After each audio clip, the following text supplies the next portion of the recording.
ice storm took the old apple tree, he said. It split right down through the middle. I'll chop it up for firewood, said Papa. Through her tears, she saw nothing but a heap of snow and ice and dead branches. Then Papa said, Now, my little ones, turn around and close your eyes. No peeking. First, Katrina heard Papa ask Mama to help him. Then she heard him hammering something to the beam. Then he dragged something across the floor. You can look now, said Mama. They whirled around. What did they find?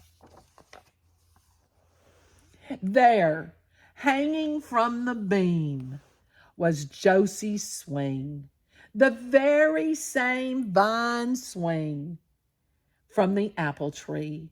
Sitting on the swing was a little rag doll that Mama had made. Near the tree was a drawing board made from the very same limb that had been Katrina's studio.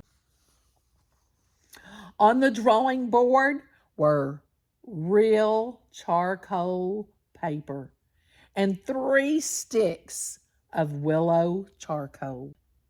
She wanted to say, How wise and wonderful you are, Papa, and thank you, Papa, and I'll always love you, Papa.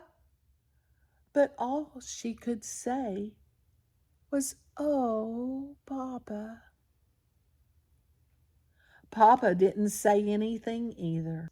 Now it felt like Christmas. But Papa used the apple tree to make her something to draw on and used the vine to make a swing. Isn't that a great book?